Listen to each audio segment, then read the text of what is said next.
Hello and welcome to another edition of Florida Sportsman Action Spotter Podcast. I'm Captain Rick Riles.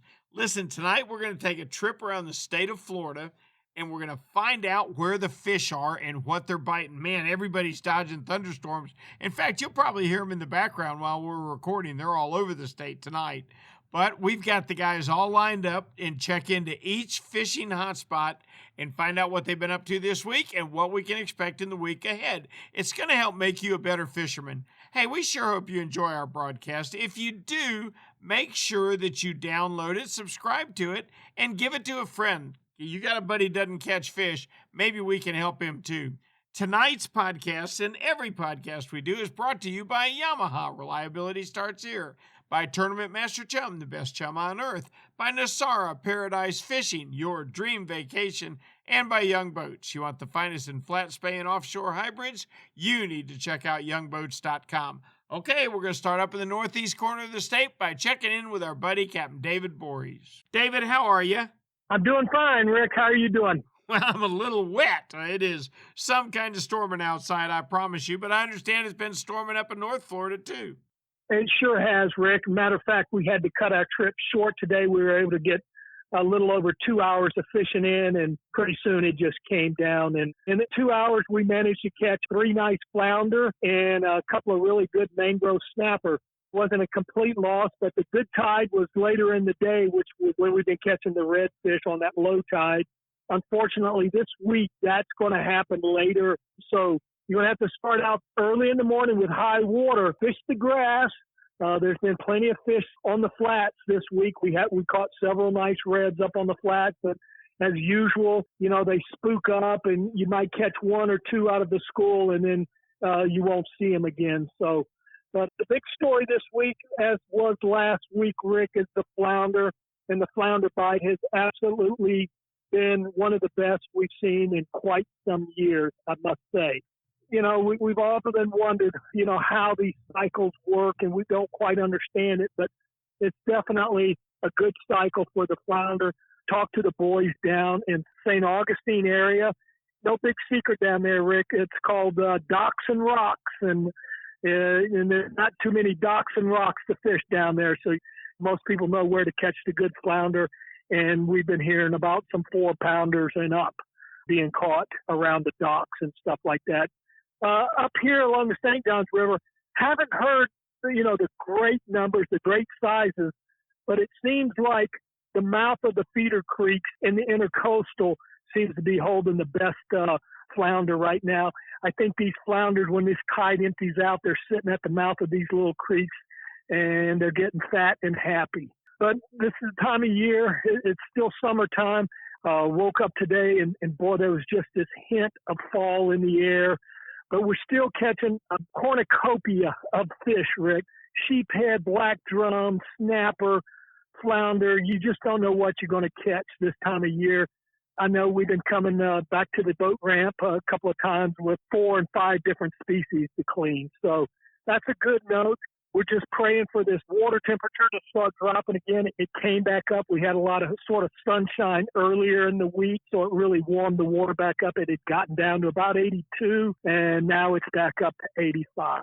Yeah, but David, it was time to turn the calendar again. We got a new month, and I stepped outside bright and early yesterday morning back in Jacksonville, and I thought, what was that?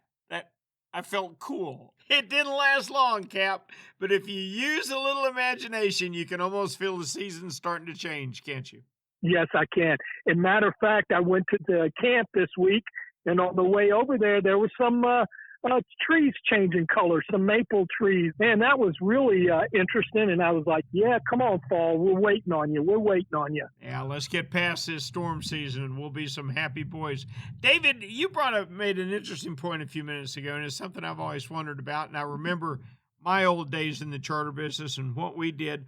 But what's appropriate if you've got a guidebook for a day and you get a couple hours into your day and the weather sets in on you and you have to cancel it? I know people always feel awkward as to how to handle the guide and the trip, and you know where I'm going with this. A lot of times I'm right up front with the person, I've had people to call me up and they say, well, look, we want to do a 4-hour trip, but we don't think our kids might make it 4 hours. They might only go 3 hours and they're ready to go home. And I tell them, look, here's my hourly rate. And I give them my hourly rate. And so, most people understand that there is an hourly rate. Today, for example, we did a little over 2 hours. I said, hey, look, here's my hourly rate, $100 an hour. How about 150 and we'll just call it the day, And I end up still making $200. He still gave me $200 and I went home and, for 2 hours work, I'll take that. I don't blame you a bit, Cap. I sure don't. Let me tell you, offshore has not been as exciting as inshore, David, with the exception of mangrove snapper. Mangrove snapper have had an outstanding season out from 120 feet out. Now, here's something that I find so fascinating. I started diving at 60 years age. First time I ever put on a scuba tank and got certified, of course. And I went down on the wrecks in our area that are in 90, 100 feet, 80 feet, that range. And here's what's fascinating, David. Our wrecks inshore are covered with those, I'd say 12 to 16 inch mangrove snapper. And we don't catch them. For whatever reason, if you drop a double hook chicken rig, which is what most of us fish on the inshore wrecks and stuff with, no, sir. And I've often wondered if I carried a live pogie out there or something, would that make a difference? But you take those same fish and you make them bigger and you put them out in 120 feet or deeper than that, and they will take over an area. You can chum them up to where you can free line them and catch them. But it's just interesting to me. They bite in the river. They bite in the deep water. They do not bite in between. Now, I have friends that fish fiddler crabs for sheep's head in the early spring when they're spawning on the wrecks. And they report that they do catch them occasionally on fiddler crabs. But I've never heard in all my years of fishing the party grounds, I have never once dropped down a piece of squid and come up with a mangrove snapper. Yeah, it's amazing. I was telling my clients the other day, I was like, just think these snapper will probably leave out of here this year, the end of the year, and they'll head offshore. And one day they're going to be out in 150, 200 feet of water. Oh, yeah. And it's just crazy. It's a neat little thing we get to do. It's out here watching nature, and I love every bit of it. Oh, you and me both. And let me tell you something, David. Those fish that you've got in the river taste a lot better than those 12 to 14 pounders offshore do. You got the better end of that deal. What else has been going on offshore? Well, kingfish, there are a few on the wrecks. There's a few on the inshore party ground reefs. There's very few on the beach. I talked with Captain Craig Sutton just a little while ago, and he told me that yesterday he fished hard, and I think he had one shark and missed one king. But it seems like the majority of the fish have left the beach. What we haven't started seeing yet are sailfish. There haven't been very many of them around, and it just hasn't been very good for the offshore trolling boats. It's all bottom fishing now, and I can tell you that from now till January is the time to put up your triggerfish and your vermilion snapper and your pink snapper if you freeze fish, because they're going to be at their best of their bite from now till the first of the year. Well, that sounds good, Rick. All right, David, listen, I always appreciate it so much. You're one of my favorite guys. I can't wait to talk with you next week, and I think it looks to me like you don't have anything serious to worry about weather-wise between now and then. Yes, let's keep our fingers crossed. Thank you, Captain Ricky. Thank you, David. We'll talk to you later. Now let's pull down to one of my favorite places. I tell you what, there's not very many times in Stewart that the offshore fishing is not fantastic, but September might be one of them. How's it going for you, Captain John Earhart? Going all right. Offshore this week definitely has been a little slower than I'm accustomed to, but I mean, I do kind of start to expect that late August and the first couple weeks of September. It's been very difficult to catch live bait offshore, so I've been supplementing my greenies with blue runners, grunts, and a few cigar minnows and sardines are still around, in 30 to 50 feet of water. You got to invest a little bit more time catching bait. The sail fishing out in 100 feet has been okay. We're catching 1 to 2 fish a trip still, but we're not seeing the large numbers like we were at the beginning of the month and the month before. Catching a lot of kingfish just inshore that in about 80 foot of water. few bonitas, and we even caught a couple cobias the other day, and that was in about 75 foot of water. We were slow trolling live grunts, just fishing them a little further down in the water column, around the schools of sharks in 80 foot of water. So that was a nice way to put the clients on some meat, when the sailfish aren't biting as well as they normally would be this time of year. Hey, John, help me out a little bit. You mentioned you were slow trolling live grunts. How did you hook them, and how did you keep them from just dying as soon as you put them down? Did you put them on a downrigger, or what did you do? Typically, I'll just put like a 3/4 ounce or 1 ounce weight on there. I try and keep it as simple as possible. I'll hook them lightly in the top of the back, just before that first spine that sticks up. Right. And I'm hooking it to where it won't come off, but I'm not hooking it so deep. When a cobia goes to swallow it, I wind up just pulling the grunt back out of his mouth, because you want that hook to break free from the grunt and hook the cobia in the corner of the mouth if you're using a circle hook. And that's just a real effective way to get your bait down a little bit deeper in the water column and effectively target those cobia when they're swimming around those sharks. I see. Well, that sounds outstanding. I'm hoping you got your fish past the sharks. Is that right? Yeah. What's nice is when you're bump trolling like that, you'll get that cobia. He'll come right up on the surface, right away at the cobia. I'll power away from where I hooked him a little bit so that I don't have to worry about sharks. When you're anchored, you have to worry about that more. But when you're bump trolling, it seems like you don't lose as many fish to the sharks for whatever reason. Great tip. Fantastic tip. Anything going on inshore in Stewart? Inshore fishing's been pretty consistent for snook, jack crevalles, a few tarpon around the St. Lucie Inlet. Tomorrow I expect to be catching keeper snook, which we did catch a bunch yesterday that were in that 28 to 32 inch range. So I'm hoping tomorrow I'll be able to find a few of those for the clients. So, live bait is definitely going to be key, but if you have to use artificial, definitely want to downsize your lure size, because right now it seems like most of these snook are eating glass minnows. So smaller bait and slower presentation is going to be key if you want to catch these keeper size snook this coming week. Gotcha. Okay, so when they get down in those glass minnows, that's what a fly fisherman dreams about, right? Yeah. So if you want to go out there and go fly fishing, chances are you're going to catch plenty of snook this week. There's been a lot of glass minnows around the inlet, so it definitely makes it a lot easier to fly fish. And you can see where the fish are actively feeding on the minnows. All you got to do is pull up and silently approach those schools of glass minnows and wait for the snook to show themselves and make that perfect cast. And chances are you're going to catch some snook. Outstanding. Great report, John. We'll look forward to talking to you next week. Yes, sir. I'll talk with you all next week. Now, let's pull it on down south a little bit to, probably the original most popular sport fishing destination in Florida, down in Miami with Captain Alan Sherman. Alan, how's your fishing been this week? So it has been pretty decent, with the exception of the storms that we're having. It's all like get out early, start looking for the mid-afternoon thunderstorms to build up, and then definitely be heading in about 4 or 5 o'clock in the afternoon, because that's when they start rolling offshore.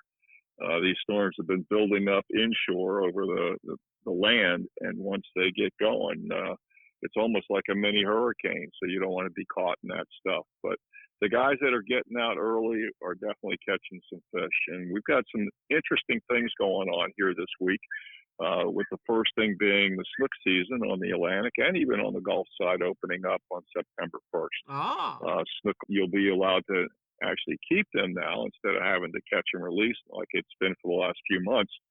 So that's going to happen on September 1st. The fish have started to move inland from the ocean inlets, but there's still fish on the beaches and in the ocean inlets. But we're now starting to see them on the inland seawalls along the mangrove shorelines, and especially up by the freshwater dams when they first open them after a few days where there hasn't been any rain.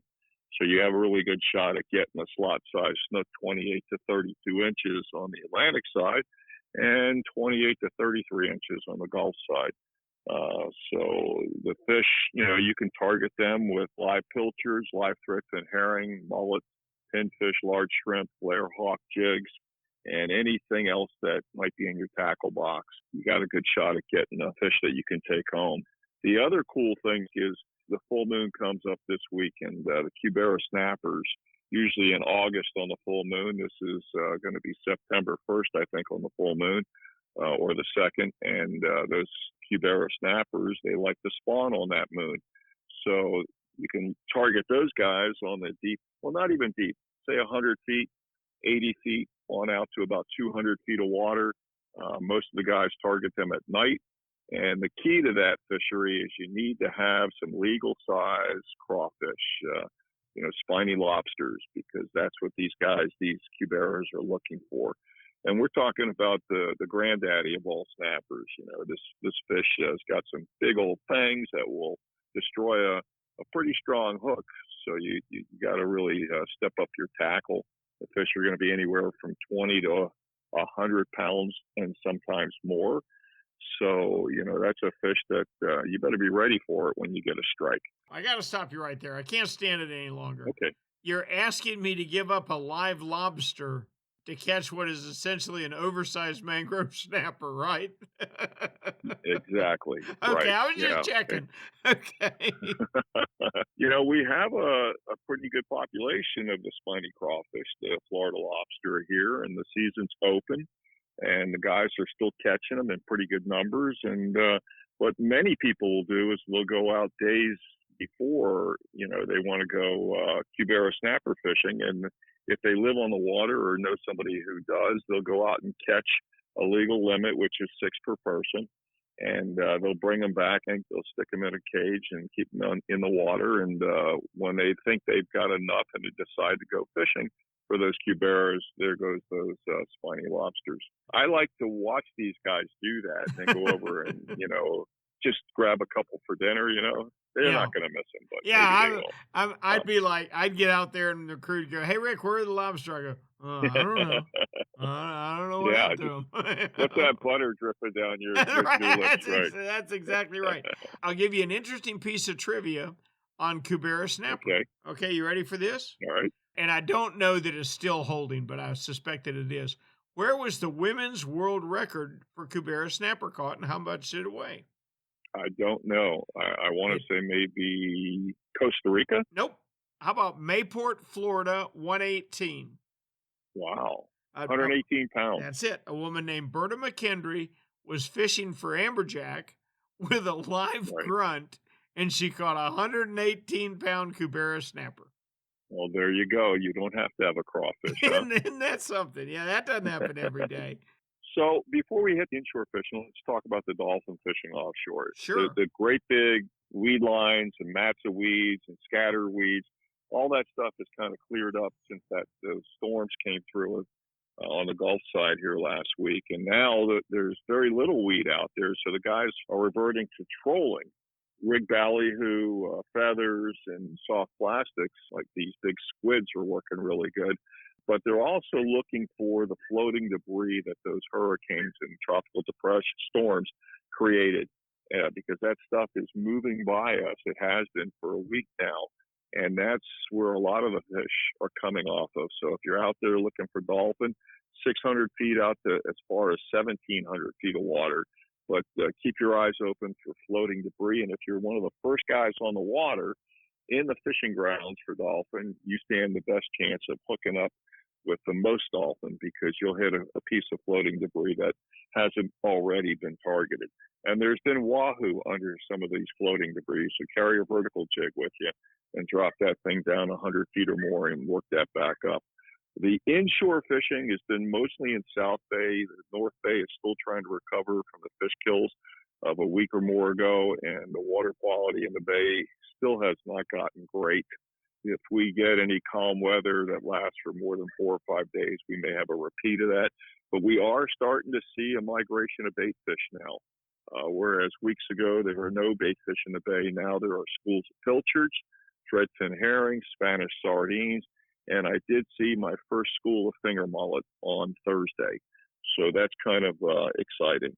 In South Bay, there's been snappers, undersized groupers, jack crevilles, yellow jacks, and they're in the channels along rocky structure and seawalls, dock pilings.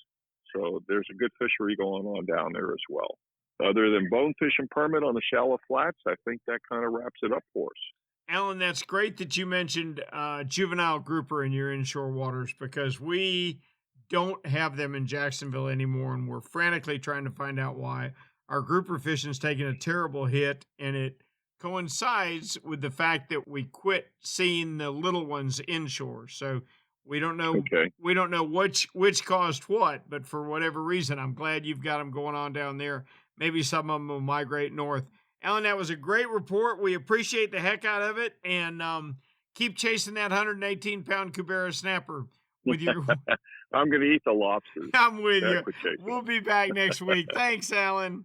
You're welcome. Talk to you then. Now we're going to do things a little different. We're going to go straight across to 10,000 Islands this week and talk with our buddy, Captain Steve Dahl. Steve, are you with us? I am. How you doing today, Rick? Doing outstanding. Are you guys getting a lot of thunderstorms over there? We are.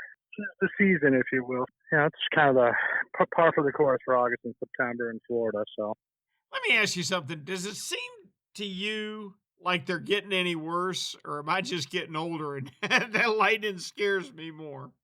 Yeah, I don't know. You talk about technology and, the advances that we have with stuff like that.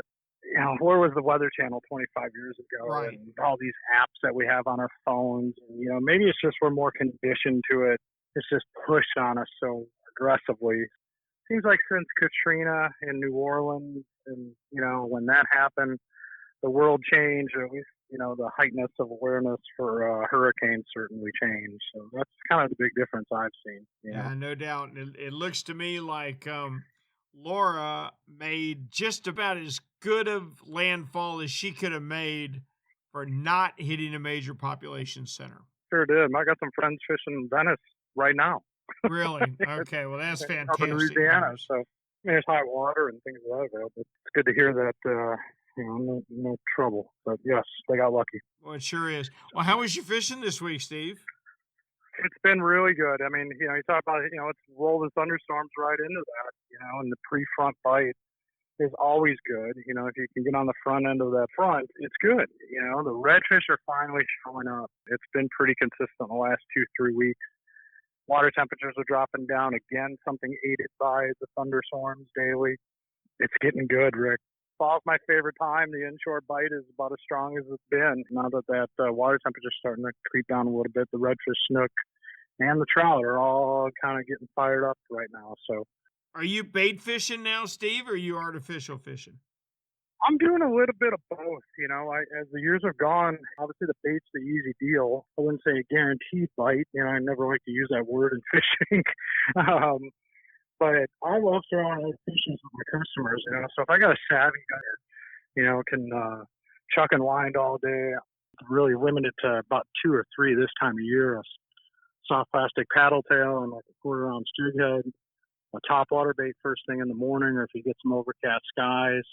And then kind of something for that mid-range, kind of a twitch bait. If you get some neutral fish, and that can be anything from, your 3.5, 4-inch plastic jerk bait, or a safe plastic jerk bait, 4 or 5-inch fluke-style bait. So between those 3, there's not much you can't catch between redfish, tarpon, snook, and trout. So. Okay, my friend Dave Workman that owns Strike Zone Fishing just fell over dead from a heart attack. When you said that 3 lures are all you need, he's like, no, don't tell people that. Gotcha. But that's well, at least in our area, up there in Jacksonville, you need everything that you but that's let me tell you something, Steve. That's a reality. If I'm stuck on a desert island, give me a skitter walk. Give me a paddle tail with a whole lot of extra tails, and give me a subsurface. Give me a Miradine or something like that, and you pretty well got it covered. Yeah, you really do.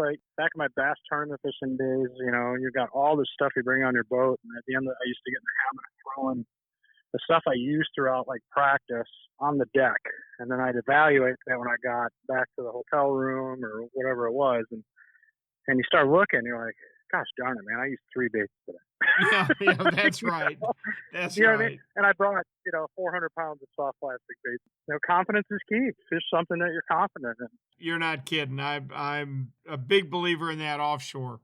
My favorite bait of all time is a split tail mullet. I'll have it in the best position. I'll constantly stare at it. I'll have it exactly where I think the strike's going to be. And guess what I catch most of my fish on, Steve? Let me guess. Yep, Too yep. funny. You're Too not funny. kidding. What's the next big change for you? What are you looking forward to?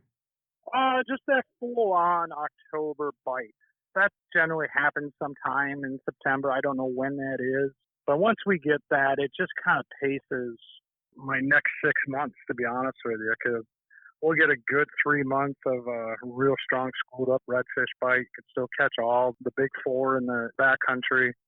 And then the nearshore wrecks and reefs, just shortly, kind of in between their latter part of October after we get a couple cold fronts, the nearshore wrecks and reefs are just alive, so you can go out there and just catch just about anything right through February. So it's gearing up to be another real good year down in 10,000 Islands. So I'm looking forward to it. Good deal, Cap. Thank you so much, Steve, and we sure look forward to talking with you next week.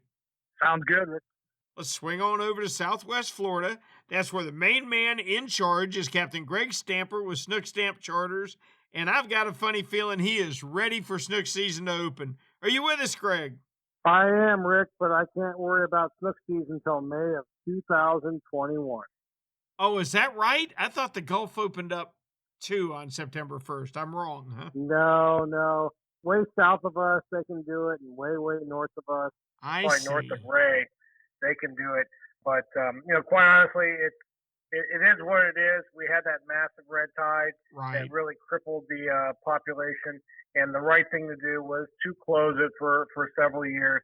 I don't kill very many snook ever, but it was the right thing to do overall. Good. I am glad to hear you say that. And I got to tell you, almost all the fishermen that I talk to on your coast over there feel the same way. I know Ray certainly does. He's been shut down from keeping fish. And you know what? It really seems to be working. Your fish are coming back strong, aren't they? You have no idea, Rick. I'll start off with the last few days, everything in the back bays, which is what I do, has really, really picked up extremely well. First off, I'll tell you the red fishing, if you're fishing on the bars, especially on these incomings, we've had some really good incomings. You're going to pick up a lot of nice redfish. The fish that we're catching are anywhere from the mid-slot to over-slot. Still not seeing those little babies around. I just think these big fish are probably owning the territory, and those little guys have no chance. Snook fishing on top of that has been fantastic. Not for giants, but very good. But starting the last day or two, the back bays have just caught on fire. So I just got out the water today. My guy this morning, after 2.5 hours, had his backcountry grand slam. I'm not talking about a little grand slam. I'm talking about a 25, 30-pound tarpon, which is our juvenile, which is what we normally target, a 30-inch snook. Ooh. He caught four redfish that were 25, 29, 30 inches. A nice trout, which to me is kind of the harder one of those things right now, and a bunch of other stuff. So the back bay bite is just on fire right now. For anybody who wants to get out there, I got to be honest with you, I think this is just going to continue because our water quality has been fantastic. I got to ask you, Greg, and we always look to the first cool weather that gets the fall migrations, it gets the fish stirring and all that, but there's more to it than that, isn't there? I mean, the fish are aware of daylight, as the days get shorter. They're starting to get a message that it's time to start feeding, aren't they? Yeah, you know what? And the cool off, so for us, it's like 76, 75, 77, whatever, somewhere in that ballpark. We'll really get things going crazy as far as the redfish goes, trout go, and then the pompano, which we still have these pompanos skipping around in our back bays. I have no idea why they're here, but I guess that's a good sign for the future. When it cools off in my neck of the woods, and I'm sure we'll talk about it as we get further down in the next few weeks, we get these pushes of fish that come from up north. So like up to the Panhandle, from Tampa, et cetera, et cetera. As we get those first few fronts, these fish keep following south. And basically, where all these schools of bait are moving, they stay there for a long time frame. If we get lucky, we don't have a bunch of fronts that reach us, and we'll have, I've had really good tarpon fishing all the way through December in the past, and then sometimes we get that really weird front that hits us early in October, usually around, Halloween, and that kind of pushes everything south of us, which is great for the guys in 10,000 Islands and the Keys. But it all depends on when these fronts come and how strong they are. Hey, Greg, is your current limit on redfish 1 or 2? Well, if it was open, because it won't be open until May of 21, That's right. it would be one fish between 18 and 27 inches, which right now we're catching tons of upper slots and over slots, but it's not open, which is probably a great thing, Rick, because it allows these fish to spawn out and do another cycle. And I think next year we're going to see a lot of big fish caught, and it may be difficult come May to get that slot fish just because these fish they're comfortable right now in my neck of the woods. Now, let me tell you about one thing That's been crazy, and you'll love this. We had some very calm days this week, and there were a few guys that were able to take their $1 million boats that go 60 miles an hour and run out to that deep water and have a really good time. We've had a lot of sailfish caught this week, blackfin tuna, mahi, and a lot of these big groupers coming out there in 130, 140 plus feet. But, they're paying the price to catch these fish because I don't know about you, Rick, but I just can't do 4 motors running an hour and a half, 2 hours each way. I just can't afford that gas bill. No, mine either. And I make the long runs. When we start off Jacksonville, we start about 64 miles from the house. But well, but you'd be in that ballpark. No, I wouldn't, because I'm running a 27-foot boat with twin 200 Yamahas, and it is impossible. I am convinced it is impossible for me to burn 100 gallons a day. So no, I'm not in that. I'm not in that ballpark. I'm telling you right now. I'd like to be, but I'm not in that ballpark. No, I got you, Rick. These guys are coming back in and filling back up for $1,500. So Golly. It's a whole different ballgame. Hey, ballgame. I'll tell you a quick one. All right, over in the Bahamas, the diesel fuel. The last year I was there was $7 a gallon. Right. Yep. And I'm waiting to fuel up, and I'm not sure if we're gonna be able to get away with under 200 gallons because we've been fishing like 3 days. You don't fish very far from there, or so, but. Yep. I'm waiting on this 72 Viking to finish filling up in front of me. Nicest captain you ever want to meet, came over, told me how much he liked my boat and stuff. And I said, how do you do on fuel? And he said, oh, not bad. He said, if I can keep my foot out of the carburetor, I can stay under 200 gallons an hour. You want to do a little quick math there, Cappy? No, I'm not too worried about that. You're talking of thousands now. You're going in a ballpark I'm not familiar with. Woo! So I'll just finish off with you and tell you the near shore stuff has been really good for the permit again, as long as they're getting out there past 40 feet. It seems like the near shore stuff hasn't been that good for them. But if you are near shore, and here's a tip because it's going to get better this week. If you're near shore and you know some good numbers on wreck, you're going to catch some really big snook if you're throwing these threadfin herrings, not on the wreck, but near them. And the side scan is going to help you out a lot there. There's been a lot of 40-inch fish caught this week. Ooh, that's a big West Coast fish. There's no doubt about that. That's a No big doubt. West Coast fish. Are you using a side scan? Well, I rarely do it, Rick, because in a 20-foot backcountry, it's got to look like a lake out there for me to get to where I want to go. But when I do, absolutely. And I know where my wreck is, and I'll stay hundreds of yards away, and I'll do these large circles very slow. And then when I start marking them, I'll turn my motor off and put my trolling motor on and just see where they're sitting. And you'll see them down there. There's no doubt when you know there's 40 or 50 of these fish sitting in one spot. And if you know which side they're on, if it's up current or down current, and you've got the right bait, I can promise you can wreck these fish. There's guys going out there in an hour catching 12 fish between 32 and 40 inches like it's no big deal, which is really awesome. Wow, that is some great fishing. Greg, thank you very much. It sounds like a fantastic time to visit Southwest Florida and is only going to get better as we get into the fall. We look forward to talking with you next week, if that's okay. I will talk to you next week, Rick. You have a great week, and I hope you have tight lines the entire time. Thank you, Greg. Take care, buddy. Greg and all of our action spotters are brought to you each and every week by Yamaha. Reliability starts here. By Tournament Master Chum, the best chum on earth. By Nosara Paradise Fishing, your dream vacation. And by Young Boats. You want the finest in flat, spay, and offshore hybrid? You need to check out youngboats.com. You know what Yamaha Outboards love? The genuine formula and consistency of Yamalu marine engine oils. Outboards are subjected to punishing conditions like high loads, salt, and humidity, a mix that automotive oils can't handle. Yamalu full synthetic and marine performance formulas are certified to protect against friction and corrosion for reliable performance every time. Find Yamalu marine oils at your nearest Yamaha Outboard dealer. Locate them at yamahaaoutboards.com/dealers. Yamaha. Reliability starts here.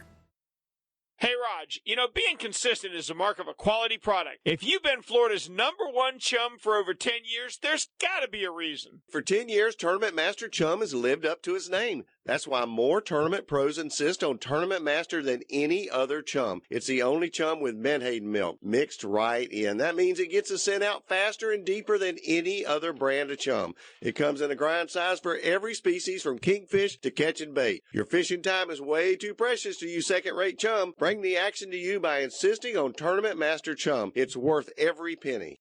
When you're ready for the finest in custom-made flat spay or inshore-offshore hybrids, you are ready to meet the Young family in Inglis, Florida. For over 21 years, the Young family has built custom boats one at a time for every type of fishing. Nothing can sneak up on a flat quite like the Gulf Shore flats boats, and I've never fished a better hybrid than the Young 24s and 27s. Rob Young is a naval architect who takes tremendous pride in each and every build for each and every customer that wants their boat custom built exactly the way they want it. Is it time for you to move up? Are you ready to own the finest boat built? Then you need to visit the Young Boat facility in Inglis, Florida, or check them out online at youngboats.com.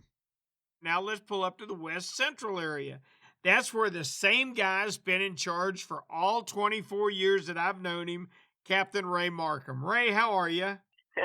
I'm doing real well. I only got wet once today, and that wasn't even from a shower. Well, it was a shower outside, but, so far, so good.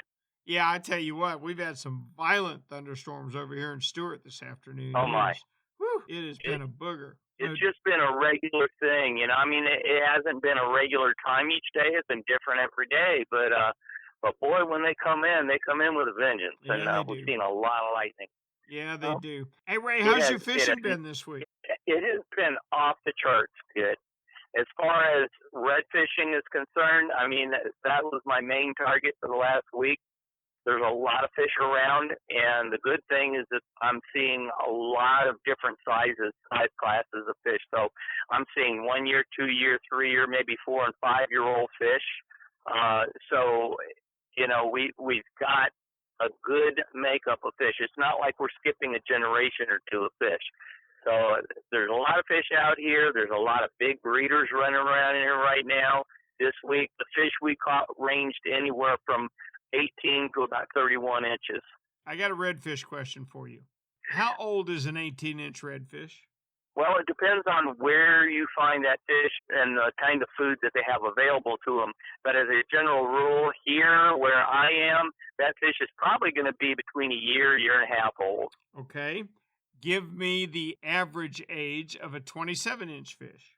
That's going to be a little tougher to disseminate, but again, it depends on how much food they have and where they're eating. You go up to like Louisiana, it's going to be crazy because those fish get huge. They have so much food up there. You get down this way, and you're probably looking at about a 4 or 5 year old fish. Okay. So it takes that fish pretty much 4 to 5 years to grow to the point where they're just going to get out of the slot. All right, but they don't get in the slot until they're 18 months to 2 years. Roughly. So essentially, you're saying on the average, they spend 2 to maybe 2.5 years in the slot. Is that right? That's correct. Okay. And more than likely, they get caught more than one time. I know for a fact most snook will get caught multiple times. Hopefully right now, all snook are getting caught multiple times only because we can't keep them right now for the most part of our region here. The fact remains that these fish have patterns, and guys that fish all the time, hopefully they're following the schools and they know when they're going to be at what location and that kind of thing. So when it's feeding time, they're either chucking bait or they're chumming, and these fish are eating. So if people can only keep one redfish, let's say north of the Pasco-Hernando County line, then when they get that one fish, everything else they catch, they're releasing. Down here, like I said, snook, trout, and redfish are all closed until the end of May next year. So kind of a moot point unless you got guys that are just poaching. So I got to tell you, I think we can learn so much from the success we've had with redfish. I think if you took, like, let's say red snapper, for instance, and you protected the brood stock, you said no reds over, I don't know, 30 inches, whatever it would be, and no reds under 24 inches, and you gave us a slot and you said one per person per day, I am convinced we could fish red snapper for the rest of our lives and never touch them. Well, that's probably true. I don't know what the biology is of red snapper. I don't follow it that closely since the only time I run into them is either in a case or when somebody gives me one, because I'm not seeing any of them inshore running around. Right. But the thing is that, there's a lot of people that think that, well, let's let them get bigger, when reality for some species, they reach a certain size, and that's when they mature enough to when they can start reproducing. But once they grow past a certain size, that drops off. That's correct. So that's where our biologists have to come into play, and we have to look at the science and see what's best for the fishery for that particular species. Well, Ray, it certainly sounds like your fishery, and I got the same report from Greg Stamper just south of you that, oh my gosh, the numbers of redfish. And as we get further into the fall, that should only get better for you, shouldn't it? We've got about 2 more months, I think, of what we got going on right now with big fish. Year before last, we had an incredible winter.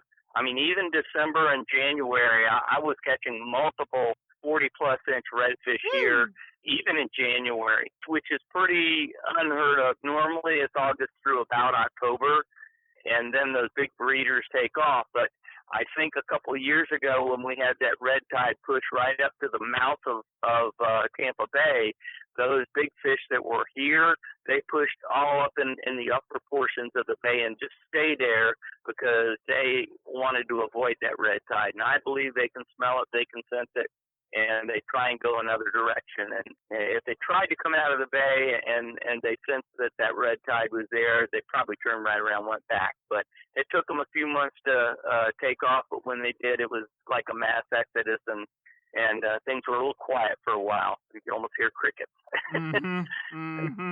Well, but certainly no crickets this year. It sounds like there's a lot more grunting of redfish than there is crickets chirping, so that's a great thing.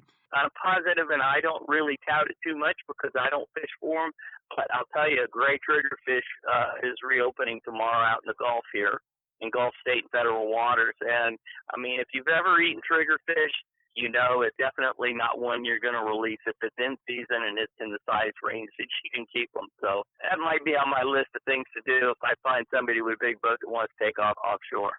Ooh, buddy, I tell you what, it'd be worth driving across the state and coming to my house in the wintertime. We have a limit of 10 per person, Ray. Oh, my. And let me tell you, I won't ever keep 10 mahi per person. I won't ever keep 5 per million. I just don't believe in freezing much fish, and I'm not going to do that. Right. I'm gonna only keep 1 cobia per person, even if it's 2. Buddy, if the limit on triggerfish is 10, I'm keeping 10, and if they make it 20, I'm keeping 20. I'm a triggerfish eating fool. I'm down with that myself. Next time you need an extra load on the boat, I'll come up and help you murder some. Love to have you. Thank you, Ray. All right, buddy. We'll catch you later. Let's pull up into the Big Bend a little bit and check with our buddy, Captain William Toney. William, any scallops over there? Yep, there is, but right now is really hard to see. And we've had some really heavy rains here the last 3 days. But the good thing, looking forward into this week right now, is toward Labor Day, big weekend coming up. We're going to have low tides in the morning, and the scallops are there. They're not as plentiful as years past, but I will tell you, I had some last week, and we didn't get a limit. We had about 3 or 4 gallons, and they were a nickel size to quarter size, huge. Oh, that's fine. Yeah, no, that's real good scallops. How's your fishing been? Fishing has been great. You know, it's right now the redfish bite is just typical for this time of year. You know, going into late August and September, we'll always get our schools of redfish. Anglers going for them. What they need to do is the last 2 to 3 hours of the incoming tide, is when they start to stage up on the points. And what they like to do is lay out on the flats. As that tide comes in, they'll migrate in toward a western-facing point, and that's where all your shrimp, crabs, finfish, and everything are. And if you let them come in there, it could be a phenomenal bite. And come in real quiet, use the trolling motor sparingly, use push pull, power pull down, and then throw up there with whatever bait you like. Gold spoons have been working well, the live pinfish or the live shrimp, and give it about 15 minutes. If nothing happens, move on down. But a lot of times when you do find them, the quieter you are, the more they'll hang around. If they get a lot of pressure, they'll move out of the area. Yeah, I tell you what, I am amazed. I argue constantly with a fisheries biologist friend of mine, very good biologist, smart guy, swears that fish can't learn. And I'm like, no. No. No, you know what? If that was the case, there'd only be one lure. Yeah, that's right. But William, I am telling you, they have gone from bump in 10 years, and I've probably been in a kayak now for 10 years, maybe 12. They have gone from bumping into the side of a kayak with their whole back out of the water to feeling that kayak coming 2 bends up the creek, if you know what I'm saying. Yeah, absolutely. It's any animal can pattern something else. Yep. I will start up a creek and I can see 2 bends ahead of me, and there'll be one up there with his back out of the water, and pretty soon he'll just lay down. He'll just disappear. Yep, they're good at that. It's fascinating to me. The other good bite, believe it or not, going on right now is our mangrove snapper has been pretty good, and you don't have to go far. In fact, a lot of the spots we're red fishing right now, the mangrove snapper are stacking up there with them. And they're, for inshore fish, they're great, 12, 14 inches, and they'll take a shrimp very quickly. So a lot of times mixed in with red, you'll get those nice mangrove snapper. Now, if you got some good structure anywhere from 4 foot out to 10 foot of water, it's very easy to get a limit right now. Very good eating, very fun fish to catch. That's a statewide thing this year, William. We're hearing that everywhere around the state. It just seemed like conditions lined up for a great year for mangroves, all the way from the guys offshore. In Northeast Florida, they're telling me about 10 to 14-pound fish that they're catching limits of out in 130 feet of water. And then my buddy David Voorhees is catching 14-inch fish, 15-inch fish in the St. Johns River and catching limits of them. That's awesome. It's really awesome. It must be a cycle. Yeah. I think it's a cycle because we had about 2 or 3 years where we had no luck, getting a few here and there. But when we had that cycle in the winter months during, in Homosassa when it gets cold, we were catching 12, 14-inch mangrove snappers in the Homosassa River during the winter. And the past 2 winters, nothing. So maybe this cycle is going to come around and keep them here all through the year. I think it is. Now, William, let me ask you something. What is your bag limit on redfish in your area? Our bag limit is 1 fish per angler. It has to be between 18 and 27 inches, and that's a good limit. At one point, I guess it's probably 6 or 7 years ago, somebody decided that it would be good to have 2 redfish per angler. Right. It lasted pretty good for about a year, and then I found myself, I can't talk for everyone else, trying to get those 2 fish per angler and working longer at, trying to do that. And I wasn't really for it. I felt once it's established like that, I'd rather have a really good fishery and catch 20 fish and let you pick the one you want than me go out there and fish all day for 4 fish just so you can have your limit. I like it. I like it a lot. I feel the exact same way. I think our redfish are in great shape. I think it's a success story we need to learn from with other species. If you protect the brood stock and you protect the juveniles, there's an area in between where you can harvest and harvest responsibly, and you're going to have fish.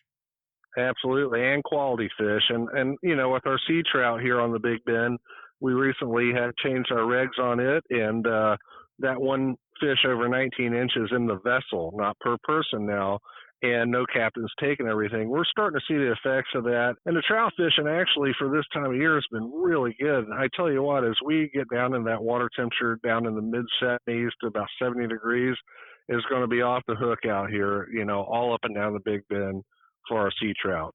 Fantastic. Hey, that is a great report, William. We appreciate it so much. Please tell me we can talk with you next week. I'll be right down here in downtown Homosassa. Thank you, William. Let's move into Northwest Florida, where the owner and operator of KC Sport Fishing Adventures, Captain Kevin Lanier, and his brand new World Cat have got a report for us. Kevin, how we doing? Hey, Captain Rick, we're doing great tonight. How about you guys? Doing fine. How's the new boat doing? Hey, new boat's still doing great. We're just about 500 hours into that new boat. Yep. So that's a lot of time on the water. A lot of time on the water. We've had a phenomenal summer, and I tell you one thing, if you would have told me with all the mess going on in the spring that we would have had the summer we had client-wise, I would have not believed you, but good Lord's blessed us greatly this summer. That's fantastic. All the guides and all the boat salesmen have been shocked by the response. Everybody all of a sudden wanted to take their mask off, wanted to get away from all this stuff, and wanted to be on the water. Yep. There's been some great memories made this summer, brother. You know, our own personal thing, I mean, Captain Rick, we've caught the biggest snapper we've ever caught, the biggest grouper we've ever caught, the biggest king we've ever caught. So it's just been you know, like I said, you know, Lord's taking care of us this year. That's fantastic. How was this week for you? Wet. And I mean from the top and the bottom. Yep. This thing that's turning into a system off of the East Coast up there, I think started just south of us. And there's been little opportunity to get offshore this past week because of just horrendous rain and wind and all that stuff. But the reports from offshore, the guys that were able to get out have still done really well in the Vermilion snapper. Kings are still around. They're being caught. So the guys that can get out, which have been very few, have done really well. Yeah. That sounds like a familiar drumbeat. And I got to tell you, there have been some wicked offshore thunderstorms this year. I spoke with my good friend, Captain Robert Johnson, who runs a 59-foot Carolina boat. And he got caught in one the other day. And he said, I want you to believe that I had 1 hour of 40-knot winds. Wow. That's wow. That put a lot of lesser boats in peril. It really would. Oh, absolutely. And I've told people, I don't care how big your boat is, rough is rough. Yeah, that's right. Rough is rough, and I'm always scared of lightning. That's true. Yep. That's true. And I've dodged my share of it this summer, for sure. Let me ask you something, Kevin. Are you happy with the snapper and grouper regulations the way they are? You know, one don't make a lot of sense over the other one because, you know, we get to grouper fish here for 6 months. Right. And we get to snapper fish for 60 days. Mm-hmm. Now, I know one tends to be easier to catch than the other. And I am not happy with the fact that we get the 60 days that we get. I'm of the belief that we need to be fishing these fish in the spring and the fall, or at least give us a spring season or a fall season. If you're going to have it open in the summer, I understand the economics of it. And I will say every day that it's not about the fish, it's about the money. But I think I would like to see some fall and some spring fishing to be done on red snapper. Okay. I don't disagree with you. I'm, of course, being from the East Coast, I'm very unhappy with the red snapper. Well, I understand. Regulations. Yeah, I understand you guys. Yeah, our great 6-day seasons. And now they've gotten to the point, Kevin, to where certain ledges that we go to, they will literally come to the top while we're going on the hook. Yeah. You go up there and push the button, and before you've got your rigs all set up, there they are. You know, and it's ridiculous. Now it's happening to the detriment of other species of fish that live on the reef. So obviously we need to make some changes. I would bet money, and I hate to say that, but I would bet a lot of money that if a genetic study was done on the red snapper here in Florida, like it was on the yellow eye in the Pacific Northwest, they will find the same thing, that we are genetically the same fish, whether it be on the East Coast or whether it be in the Gulf of Mexico.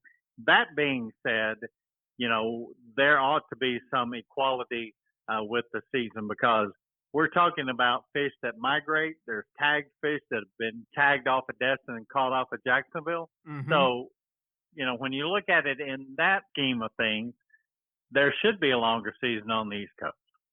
All right. I'm going to ask you one real quick question. I think I've asked you before, but I don't remember what you told me.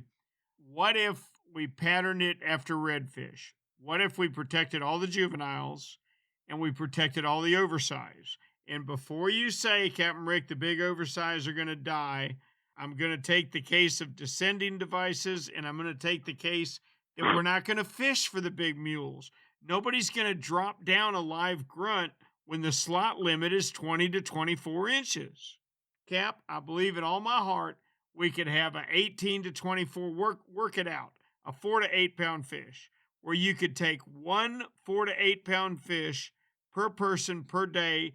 We'd never damage the population for the rest of our lives. In some way, I agree with you, but I know that it will take 15 pounds of weight to descend a 20-pound, 25-pound red snapper. Mm-hmm. So the problem is there's going to have to be a lot of work done to do that. Mm-hmm. I don't necessarily know that I support it, but I would at least be willing to sit down at the table and talk about it. And some will die, but some always die.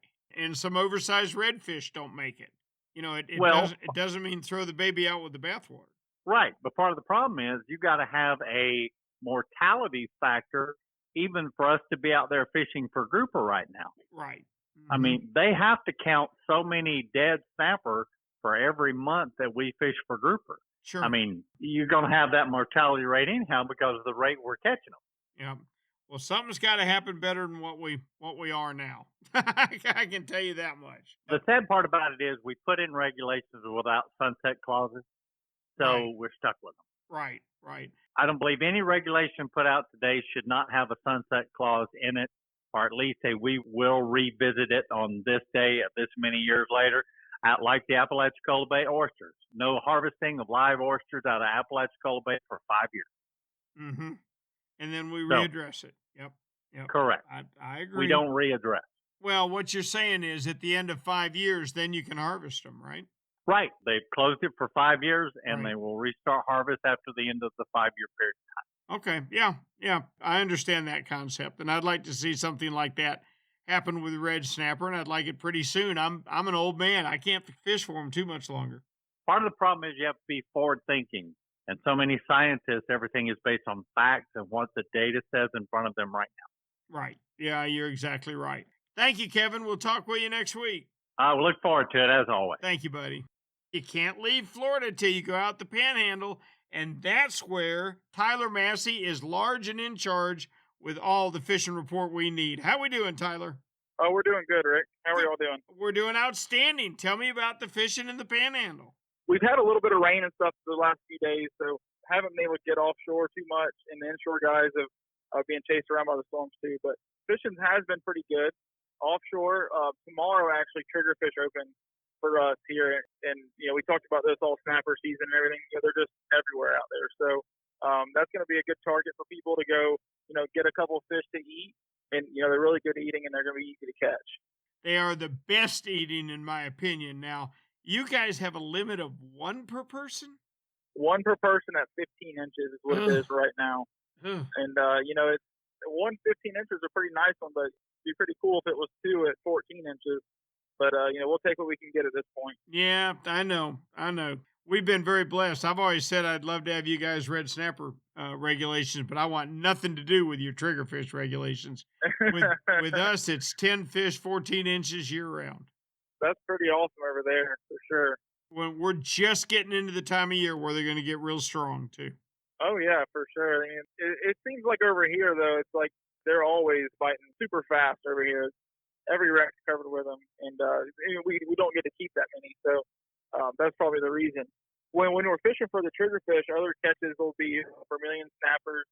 You're going to catch the red snappers, you got to throw back. We catch some Almaco jacks and that kind of stuff when we're fishing with the 2-drop rigs that we use for triggerfish. And, that's a good thing for the bottom fishing guys to target, when they're going offshore. Now, let me ask you a question. What's your favorite bait for triggerfish? Squid is probably what I use the most just because, you can get it to stay on the hook a little better. But any kind of cut bait works well. We use cut Boston mackerel, cut bonita, just small strips of bait, small hooks. and we have to use circle hooks over here in the Gulf too. It can be difficult. Make sure you use a small enough hook to get the triggerfish hooked up good. Now, do you have cuttlefish over there, which is a subspecies of squid? It's a smaller squid. Yeah, we do, but not where they're very accessible, or we see very many of them. Let me give you a tip. Get with a shrimper over there and buy his cuttlefish. Cuttlefish will stay on the hook forever, and the triggerfish can't get to it. And it works good. And that'd be pretty good. Yep, that would be good. And I tell you something, triggerfish cannot refuse, but they're pretty hard to hook on them, are sand fleas and fiddler crabs. Really? Oh. Never used those. I mean, I see the crabs and crustaceans in them, but we never take them out there for bait. Oh my goodness. Fiddler crab or a sand flea, a triggerfish will pile on it like right now. That's awesome. Well, there, see, you learned something today. So no blue water trolling at all this week, huh? No, I haven't heard any reports. I don't know anyone out there. So we're looking ahead for some nice weather here next few days. So sure I'll have a report for next week. All right, well, you're in charge of letting me know when the white marlin get good, because I want to pull my little boat over there and catch one. All right, sounds good. We'll get you a report. Thanks, Tyler. Thanks so much. We appreciate it. Captain Tyler Massey wraps up our trip around the state of Florida tonight, and it's been interesting. Gosh, seems like redfish are biting everywhere. What a great season it's been. The two strongest fish we had this week were redfish and mangrove snapper. Mangrove snapper have been booming everywhere in Florida this year. It's interesting to hear the guys on the West Coast that can't keep a redfish, a trout, or a snook talk about how good their fishing has become in a relatively short period of time since that was shut down. Limits do make a difference, and every year it seems like we get more responsible with our fishery, and every year I get more optimistic about how good it's going to be. It was great to work our way all the way down the state. Alan Sherman reporting still catching mahi, that the mahi bite for August and September has been much better than it was in May and June, which is highly, highly unusual. Greg Stamper and Steve Dahl just couldn't stop going on about the redfish and even the juvenile tarpon. Greg Stamper's angler today had a grand slam, caught just about everything inshore you can catch in one 4-hour trip. Everybody was dodging thunderstorms, but everybody was catching fish. This week's Florida Sportsman Action Spotter podcast was brought to you by Yamaha. Reliability starts here. By Tournament Master Chum, the best chum on earth. By Nosara Paradise Fishing, your dream vacation. And by Young Boats. You want the finest in flats, bay, and offshore hybrid boats? You need to check out youngboats.com. Until next week, I'm Captain Rick Riles, and we'll see you on the rip.